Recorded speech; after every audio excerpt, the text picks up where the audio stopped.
오늘부터는 사도행전 9장 말씀을 드리겠습니다.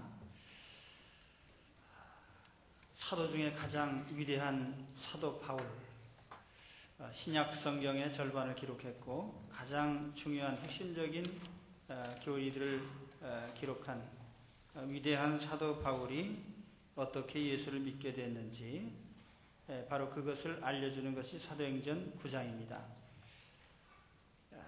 그는 본래 베냐민 지파 출신이고 그의 본명이 사울입니다. 유대 이스라엘 왕국의 초대 임금이었던 왕의 이름이 사울이고 그가 베냐민 출신이기 때문에 베냐민 지파인 사울도 역시 자기 조상의 그 영광스러운 이름을 본받은 것 같습니다. 그러나 그는 예수 믿은 다음에 바울이라는 이름으로 바꿨어요. 로마식으로 하면은 작다는 뜻입니다. 사도행전을 보면은 1장에서 12장까지 이제 베드로 사도 중심의 사역이 나타나고 13장 이후에는 이제 사울이 변하여 된 바울 사도의 행적입니다. 이 위대한 바울 사도가 처음부터 예수 믿은 게 아니죠. 그래서 그가 어떻게 회심했는지 바로 그 장면을 오늘 9장에서 말씀을 합니다. 오늘은 그 첫 번째 시간으로 그가 예수님을 믿게 된 극적인 계기에 대해서 말씀을 드리려고 합니다. 오늘 첫 장면은 살기등등한 사울의 모습이죠. 1절, 2절에 보면은 사울이 주의 제자들에 대하여 여전히 위협과 살기가 등등하여, 위협과 살기가 등등하다 이 표현을 그 원문대로 직역을 하면은 협박과 살해의 숨결을 내쉬었다. 그는 적개심이 부글부글 끓어올라서 참을 수가 없었습니다. 예수님 믿는 사람들이 너무나 싫고 또 미웠기 때문에 그들을 모두 다 없애버리고 싶었어요. 그는 예루살렘에 있는 예수 믿는 사람들을 쫓아내는데 만족하지 않고 그들이 도망간 곳이라면 어디든지 가서 다 없애버리겠다는 의지를 다지고 있습니다. 그래서 그는 다메섹까지 쫓아갑니다. 그는 특별히 대제사장에게 공문을 달라 그랬어요. 당시 유대 땅은 로마의 식민지입니다. 그러나 로마 정부는 각 식민지의 정치적인 것이나 군사적인 것이나 세금에 관한 일이나 이런 문제가 아닌 한은 간섭을 안 했어요. 그래서 대부분의 준사법권에서부터 시작을 해서 모든 행정적인 권한을 이스라엘 사회의 최고 의결기구인 공회가 가지게 됐고 그 공회의 의장은 대제사장이 맡았기 때문에 대제사장이 주는 어떤 문서는 곧 대단한 권세를 가지게 됩니다. 그래서 그는 다메섹에 있는 예수 믿는 사람들을 체포해서 잡아와도 좋다라는 그런 공문을 받고 이제 다메섹으로 갑니다. 얼마나 예수 믿는 사람이 미웠으면 다메섹까지 쫓아가느냐. 요즘으로 말한다면은 서울서 저쪽 심양까지, 서울서 단동까지 쫓아간 거예요. 그러니까 왜 하필이면 다메섹이냐? 이 다메섹은 요즘 말로 하면 다마스커스입니다. 시리아의 수도인 다마스커스를 성경에 다메섹이라고 표현을 하고 영문 성경에는 다마스커스라고 표기가 되어 있죠. 이 다마스커스는 아브라함 시대부터 있던 4,000년 이상 된 아주 오래된 도시입니다. 이 다마스커스에는 이 사도 시대에 많은 유대인들이 살고 있었어요. 그 유대인들이 사방으로 흩어져 이주를 했는데 그 상당수는 이제 시리아 쪽으로 올라가서 구약 시대는 아람이죠. 그 시리아 제국의 수도인 다마스커스로 이주를 해갔습니다. 로마 식민지 시대에 이 시리아도 역시 로마의 식민지였는데 성경에 보면 데가볼리라는 도시들이 나옵니다. 이 데가볼리는 라틴식으로 발음하면 데카폴리스입니다. 10개의 도시인데 로마 시대에는 이 10개의 도시가 많은 특권을 가지고 있었어요. 근데 이 다마스커스도 그 10개의 도시 중에 하나입니다.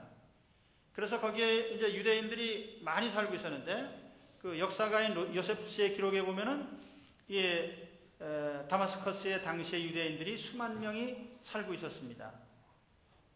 그 유대 전쟁기라고 하는 그 역사문서에 보면은 당시의 유대인들이 10,000명에서 20,000명 정도가 학살당했다는 기록이 있습니다. 그러니까 그 이상의 많은 유대인들이 이 다마스커스에 살고 있었고, 또 유대인이 모인 곳에는 회당이 있고, 그러니까 많은 회당들이 있었어요. 아마 복음을 받은 사람들이 그 유대인 회당에 가서 유대인들에게 전도를 했을 것이고, 거기에서도 예수 믿는 사람들이 생겨났을 겁니다. 그래서 예루살렘에서 피신한 그 예수 믿는 사람들이 다마스커스에 있는 회당들로 가서 또 그곳에 있는 유대인들에게 복음을 전파함으로써 그곳에 있는 유대인들에게 또 영향을 주는 것이 이 사울에게 있어서는 염려가 됐던 겁니다. 그래서 다메섹으로 가려고 하는 특별한 계획을 세운 거예요. 다메섹 원정 계획이죠. 근데 오늘 우리가 이 말씀을 통해서 먼저 교훈을 받는 것은, 하나님을 그렇게 잘 믿는다고 하는 사울이 어떻게 그렇게 적개심을 품고 살기등등한 사람이 될 수 있느냐. 바로 이 점에 대해서 좀 말씀을 드리려고 합니다. 지구상에서 일어났던 수많은 전쟁들이 있습니다. 그 전쟁들 가운데 많은 전쟁은 종교전쟁입니다. 30년 전쟁, 또는 무슬림에 의한 회교도들의 정복전쟁, 그런가 하면은 십자군 전쟁, 또는 근래에 일어난 보스니아 내전, 또 요즘 자살 폭탄 테러를 일삼는 회교 근본주의자들의 이러한 모습들, 이들 모습을 보면은 이들이 어떤 종교인으로 또 어떤 신을 섬기는 그런 모습이 아니고 살해자의 모습이에요. 살기등등하고 적개심이 가득 차 있고, 어떻게 이런 모습을 가질 수 있느냐. 자, 오늘 말씀해 보면은 기독교 신앙을 가리켜서 그 도라고 이렇게 표현합니다. 그 도. 예.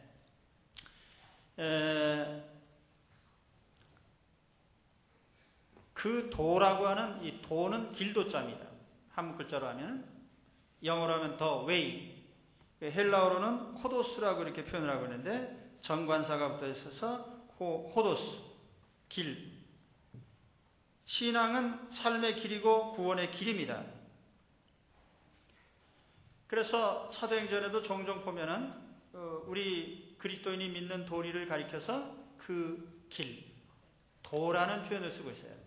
사도행전 여러 곳에서 그렇게 표현을 합니다. 그런데 이것은 기독교만의 표현이 아니고 다른 종교도 같은 표현을 씁니다. 유대교인의 지침서라고 할 수 있는 할라카라고 하는 것이 있는데, 이 할라카는 히브리 말로 하면은 할라크, 걸어간다는 뜻이에요. walk. 그리고 way라는 뜻입니다. 길, going, 가고 있는.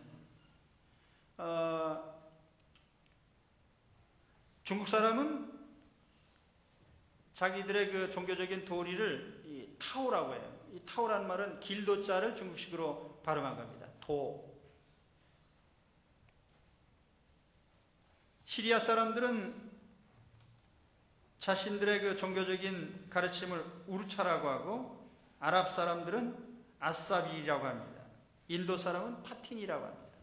근데 그게 다 단어의 뜻은 같아요. 웨이, 길입니다. 사람이 살아가는 어떤 삶의 길, 그것을 제시하는 것이 종교예요. 그런데 문제가 되는 게 뭡니까?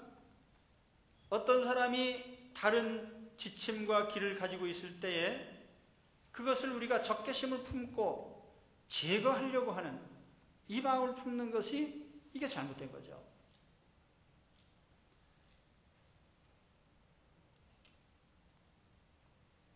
사람마다 신념과 신조가 다를 수 있습니다.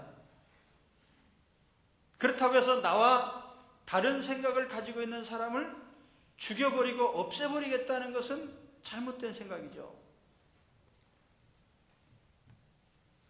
그래서 종교전쟁이 일어나고 우리 주님의 가르침과 다른 현상들이 나타나는 겁니다.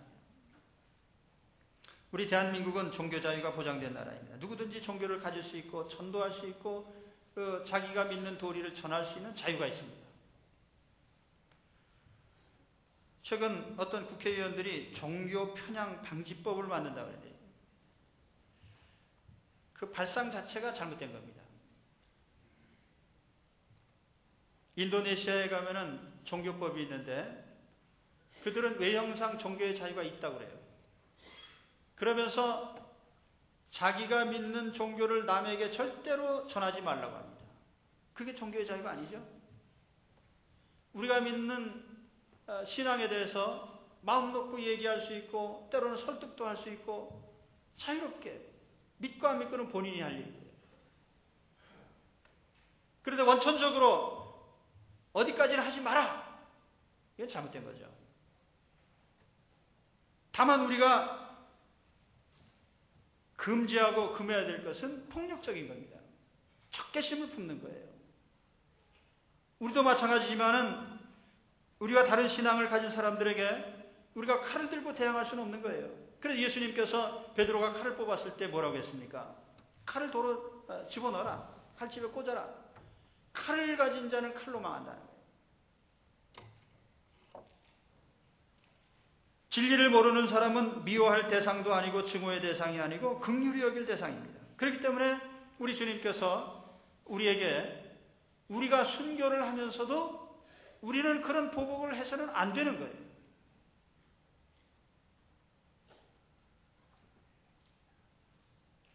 추석날 가족들이 모이는데 안 믿는 가족들도 모이죠. 근데 우리가 마음가짐을 바로 가져야 됩니다. 예수 믿는 사람들이 안 믿는 형제들을 긍휼히 여기고 불쌍히 여기고 더 잘 돌봐주고 그렇게 해야 우리가 그들을 그리스도에게로 인도할 수 있죠. 아, 저 사람은 나하고 영이 다른 사람이다.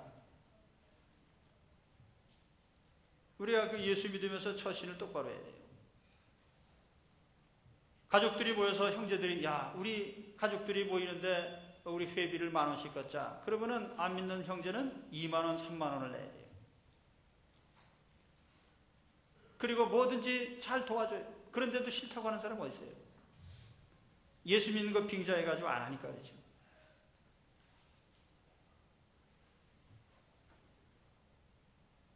사울은 분명히 하나님 잘 믿는 사람이라고 자부했지만은 근본적으로 잘못되게 원하면은 자기와 다른 사람이라고 해서 적개심을 품고 잡아다 죽이고 돌로 쳐 죽이면서 당연히 여기고 또 붙잡아다 가두고 이거는 옳은 게 아니에요. 오늘 우리는 주님을 믿으면서 적개심에 가득 차서 예수 믿는 사람이 되지 마십시오. 그리고 나와 다른 생각을 가진 사람들에 대해서 우리가 주님의 방법으로 긍휼의 마음을 품고 대하시기를 바랍니다. 두 번째 오늘 말씀에 이제 사울이 일행과 함께 다마스커스 성문이 보이는 곳까지 다가가서 이제 하늘의 빛을 보는 장면이 나옵니다. 다마스커스 거의 다 이르렀을 때 하늘에서 휘황찬란한 빛이 내리비칩니다. 이때 시각이 정오이죠.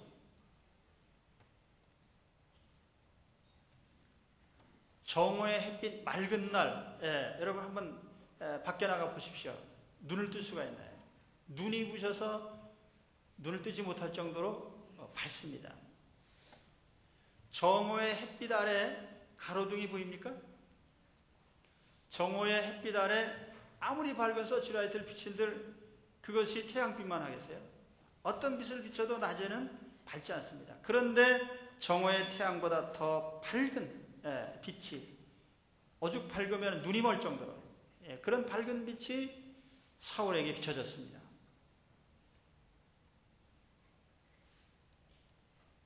이 빛이 바로 예수님의 광채입니다.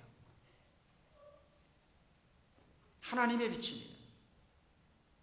성경은 여러 곳에서 하나님을 빛으로 표현합니다. 요한계시록에 보면은 그 성은 해나 달에 비침이 쓸데없으니 이는 하나님의 영광이 비치고 어린 양이 그 등이 되심이라.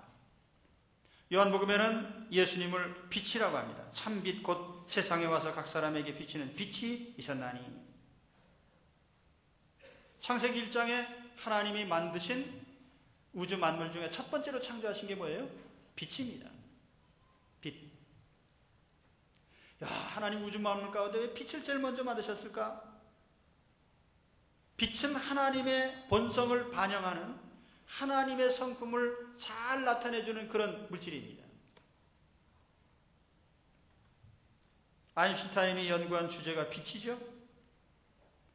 빛은 자연 만물 중에 가장 신비한 속성을 가지고 있습니다. 그래서 물리학자들이 이 빛이라는 것이 이거 입자냐 파동이냐 전자기파냐 그러면서 이거를 연구를 하는 거예요.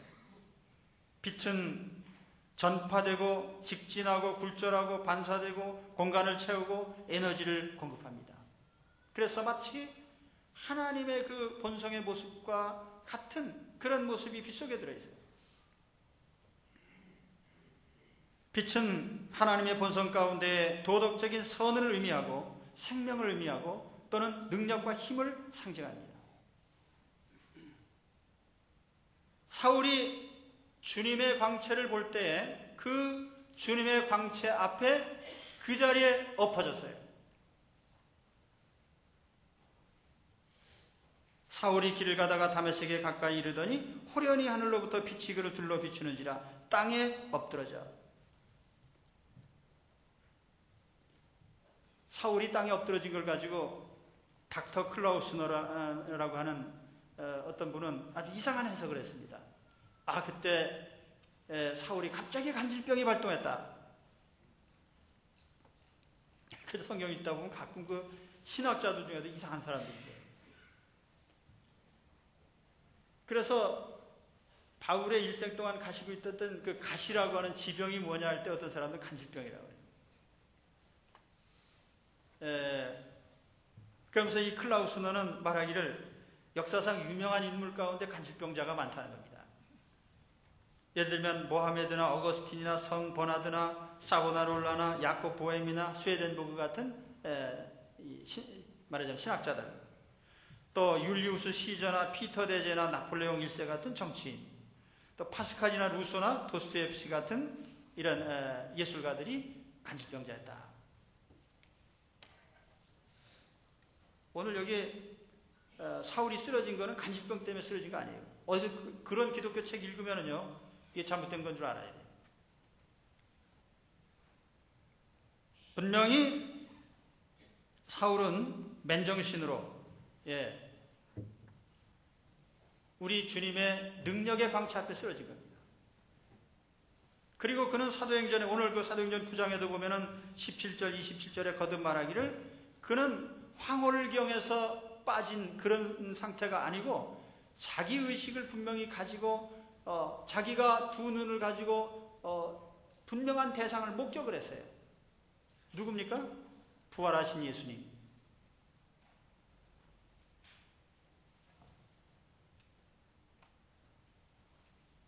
그는 예수님의 능력의 광채 앞에 쓰러진 겁니다. 주님이 강제로 쓰러뜨리셨는지 지가 엎어졌는지 알 수는 없는데 아무튼 주님 앞에 엎어졌다 이거예요.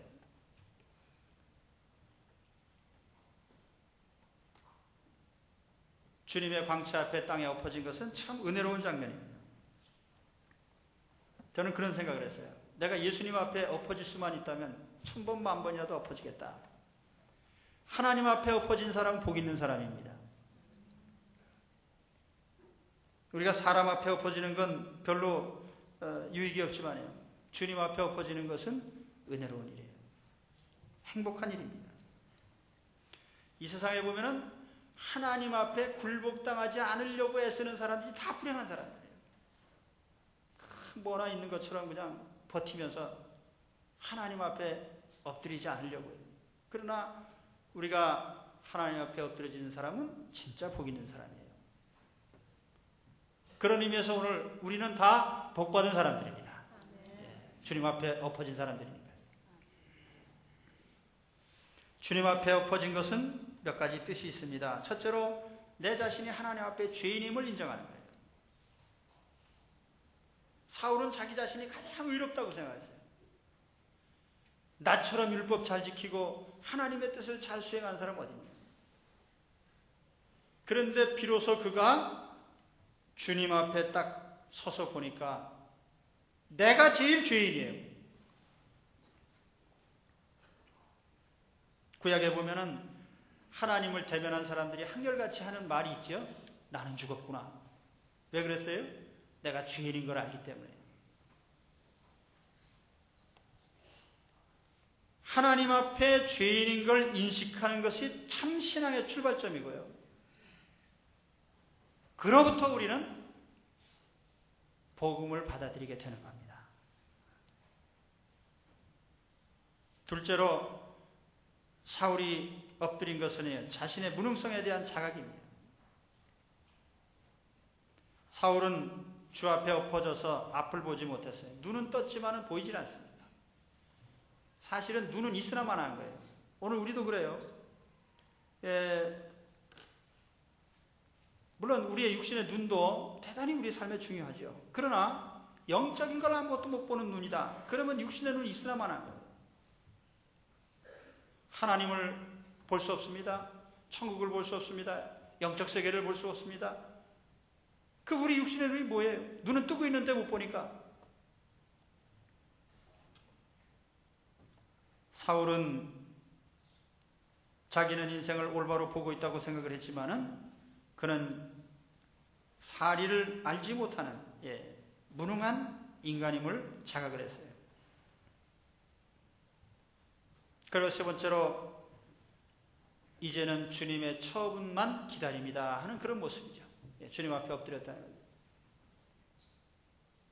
사울은 그렇게 혼자 이리저리 뛰어다녔는데 이제는 자기가 자기 몸을 가눌 수가 없어서 다른 사람이 이끄는 대로 이리저리 끌려다닙니다. 그래서 우리들도 그래요. 평소에 조금이라도 유능한 사람들은 그저 내가 뭐든지 다 한다고 생각을 해요. 그런데 어느 한 부분에 가서 딱 좌절하면 그때에서 비로소 이게 내가 할 수 없구나. 그걸 알게 되는 거죠.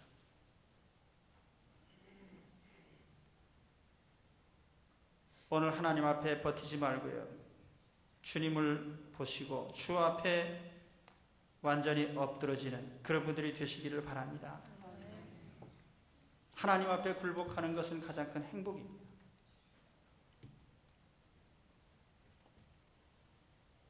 인도의 성자라고 불리우는 썬더싱이라는 분이 있어요. 인도 사람 중에 싱자 붙은 사람은 그 시크교도들입니다. 그런데 이 썬더싱은 예수님을 전도받을 때에 똑같은 그런 적개심을 품었겠죠. 내가 왜 예수를 믿냐? 난 힌두교도인데, 난 시크교도인데. 근데 어느 날 그가 명상에 잠겨 있을 때에 오늘 여기 사도행전처럼 광채가 자기한테 비치는 것을 느꼈습니다.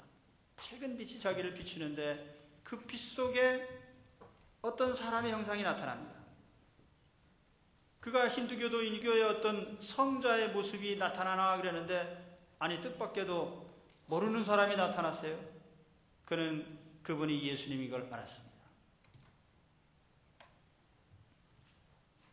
그러면서 힌두스탄 언어로 그에게 또박또박 들려왔어요. 너는 언제까지 나를 박해하려느냐? 나는 너를 구원하러 왔다. 너는 바른 길을 알기 위해서 기도해라.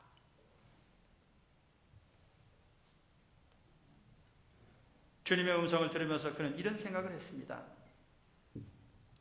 예수란 사람은 죽은 사람인 줄 알았더니 그분이 살아계셨구나.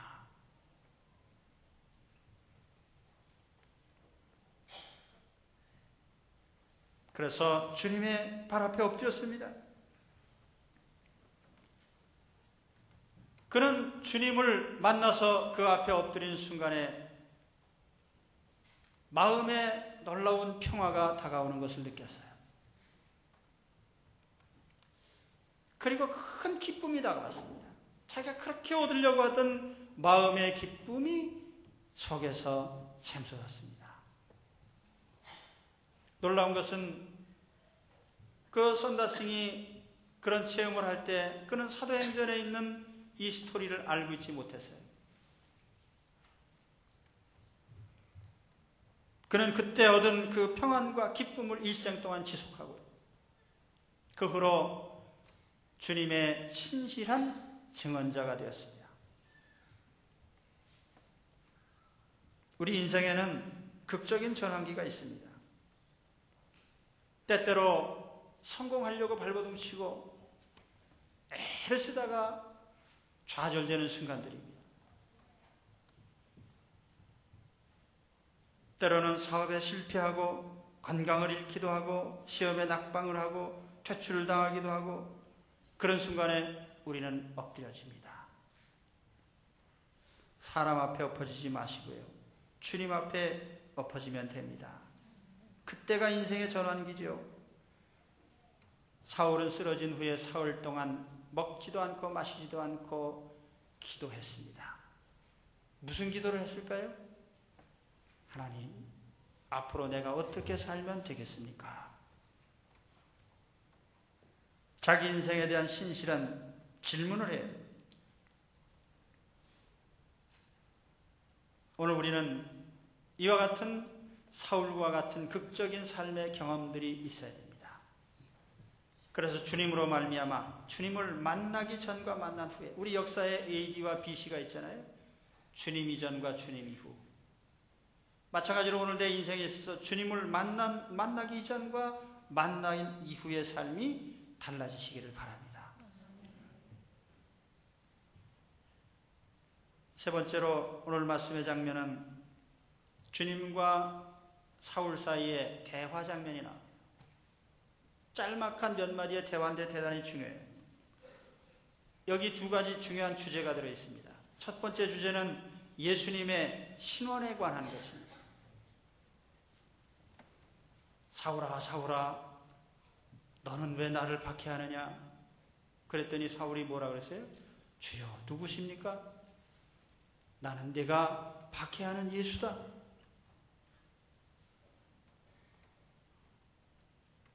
예수님이 자기 신분을 분명하게 사울에게 알려주셨어요.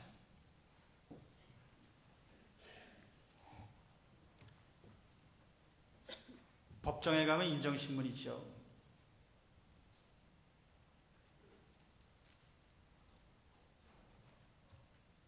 우리가 누구 앞에 나서든지 제일 먼저 자기를 소개합니다. 나는 누구요? 아마 우리 성경에 보면 복음서에 예수님이 이 땅에서 33년 6개월 사시면서 마지막 가시는 순간에 그가 확증한 게 뭐냐? 예수님의 신분을 밝힌 겁니다. 그래서 예수님이 돌아가시기 전에 6번 신문을 당하셨는데 그 신문 당하실 때 주된 질문이 뭐였냐? 예수님의 신분에 관한 거예요. 무슨 죄를 졌느냐 그게 아니고 당신이 누구냐? 그게 참 신문의 핵심 주제였단 말이에요. 그래서 빌라도는 이렇게 물었어요. 총독이 물어 가로되 내가 유대인의 왕이냐? 대제사장은 이런 질문을 했습니다. 대제사장이 다시 물어 가로되 내가 찬송받을 자의 아들 그리스도냐? 대제사장이 예수님께 물었습니다. 내가 너로 살아계신 하나님께 맹세하게 하노니 네가 하나님의 아들 그리스도인지 우리에게 말하라.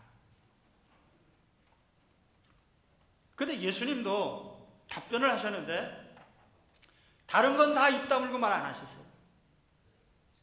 그런데 자기 신분에 관한 것은 명백히 밝히셨습니다. 예수께서 대답하시되 내 말이 옳도다. 예수께서 가라사대 내가 말하였느니라.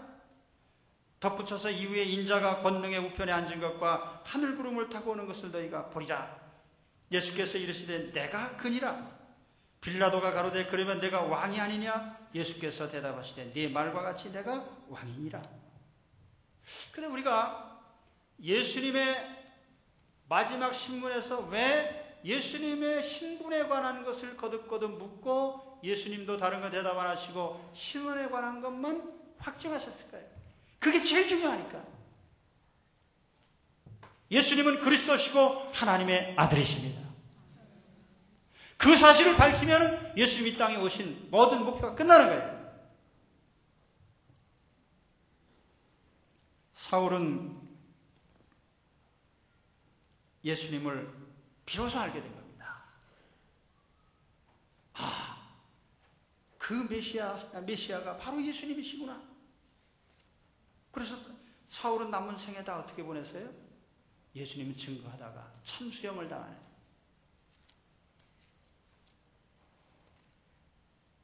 오늘 여러분 예수님에 대해서 확실하게 아시기 바랍니다. 예수님을 알고 보시면 남은 생에는 저절로 주님을 위한 삶이 될 것입니다. 그리고 두 번째 대화는 사울이 할 일에 대한 겁니다. 그래서 오늘 말씀에 보면 너는 일어나 시내로 들어가라. 내가 행할 것을 내게 이를 자가 있느니라. 이게 사울의 인생의 사명을 이제 새롭게 깨우쳐 주십니다. 인생 사명. 사울은 사실 쓸데없는 일을 하고 있었어요. 물론 자기 자신은 나는 하나님을 위해서 위대한 일을 하고 있다 그러면서 생각하고 항상 일을 했는데 하나님이 보실 때 쓸데없는 일을 하는 거예요. 하나님은 예수님을 전파하도록 하신 것인데 사울은 예수 믿는 사람을 잡으러 다니니까 하나님 뜻과는 상관없는 일을 하고 있는 거죠. 마태복음 23장에 보면 주님이 그런 말씀하셨습니다. 바리새인들은 자기 스스로가 우리는 사람들을 천국으로 인도하는 사람이다 그렇게 자부했는데 우리 주님 뭐라고 하시냐면 너는 천국 문 앞을 가로막고 서서 천국에 들어오는 사람도 들어오지 못하게 가로막는 자다. 배나 지옥 자식이 되게 하는 사람입니다. 오늘 우리도 그렇습니다. 나는 스스로가 하나님을 위해서 일하고 있다고 생각하지만 하나님 보실 땐 쓸데없는 일을 하고 있는지도 모릅니다. 그래서 사울처럼 우리는 주님 앞에 엎드러져서 우리 인생의 남은 생애를 어떻게 살 것인지를 우리는 다시 한번 확인해야 됩니다. 남은 생애를 어떻게 살 것인가. 저는 대학 시절에 인생 설계를 이렇게 했습니다. 대학 졸업하고 취직 잘해서 내가 돈을 웬만큼 벌어가지고 예전에는 그 직장 변변한 사람이 별로 없었거든요. 그래서 내가 직장에 들어가서 돈 벌어가지고 내 인생을 즐기면서 한번 살아보자. 뭐 신통한 설계도 아니에요. 그냥 돈 벌어서 편하게 살자.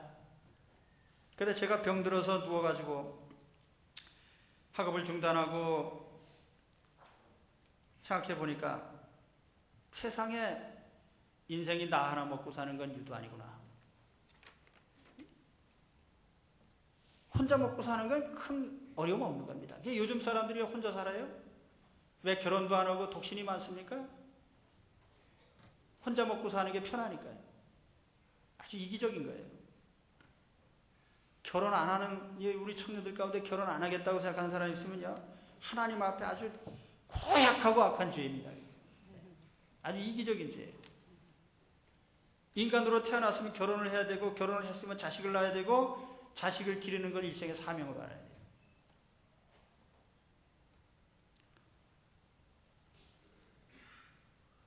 일본 동경에 가면은 식자거지들이 있습니다. 식자거지. 알식자. 많이 배운 거지. 대학원 나온 거지. 큰 회사 부장하던 거지. 이런 노숙자들이 거기 거적 쓰고 앉아 있으면서 이렇게 편한 거를 내가 왜 모르고 고생만 했나. 인생 뭔가 잘못 깨달은 거죠.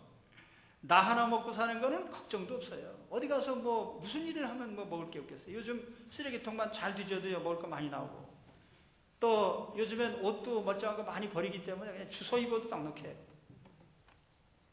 그리고 집 없으면 세금을 낼 걱정이 있나 무슨 뭐 불날 걱정이 있나 편하죠. 근데 나 혼자 사는 게 인생이 아니에요. 그래서 제가 하나님 앞에 쓰러져서 저도 그런 생각을 했습니다.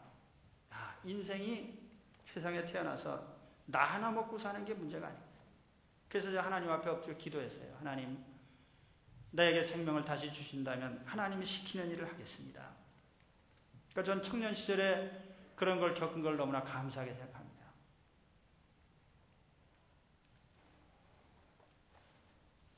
여러분, 우리 세상 살면서요, 하나님은 내 인생을 통해서 무엇을 원하시는지를 알아야 돼요. 내가 다른 사람을 위해서, 우리 한 가정을 이루고 일생 동안 자녀를 위해서 헌신하고 자녀를 좋은 인물로 키워내는 것 얼마나 위대한 일인지 모릅니다. 그런데 사람들이 가치를 몰라서요, 엉뚱한 데 인생을 바치는 거죠. 떼돈을 벌어보자. 그 왜 잘 나가던 연예인이 그런 불상사가 일어나요? 야, 잘 나갈 때 돈 벌자. 이게 목표를 잘못 설정한 거예요. 그래서 하나님 앞에 삶에 하나님 주신 숙제들을 받아가시기 바랍니다. 남은 인생을 어떻게 살 것이냐, 잘 설계하십시오. 오늘 마지막 부분은 이 사울과 같이 갔던 일행입니다. 이 일행에 관한 걸 보면은 참 재미가 있는데, 이 사람들은 사울이 하늘의 광채를 볼 때 같이 보고 같이 엎어졌습니다. 그런데 그 이상 아무것도 없어요. 가만히 보니까 사울이 뭔가 얘기하고 있는데 무슨 얘기하고 있는지 자기는 알지 못합니다. 또 사울은 주님을 보고 있는데 이 사람들은 사울이 주님을 보는지 뭘 보는지 전혀 알지 못하는 거예요.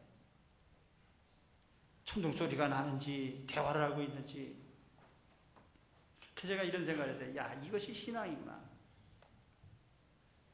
오늘 우리 옆에서 똑같이 말씀 듣고 다 해도 어떤 사람은 알아듣고 주님을 보고 음성을 듣고 마음에 각오를 하고, 근데 어떤 사람은 누가 뭐라고 하든지 말든지 전혀 느낌이 없는 거예요. 예수님을 보고 아는 특권, 그게 주님이 주시는, 우리에게 주신 특권입니다. 이게 아무에게나 주어지는 게 아니에요. 같은 장소에 있다고 다 주님을 보는 것도 아니고 주님의 음성을 듣는 것도 아니고, 하나님이 사울에게 주신 특별한 은혜인 줄로 믿습니다. 오늘 만일 내가 주님의 말씀을 알아듣고 하나님 말씀을 알아듣고 하나님을 정말 신실하게 따르기를 원한다면요, 하나님이 내게 주신 특권인 줄 아시기 바랍니다.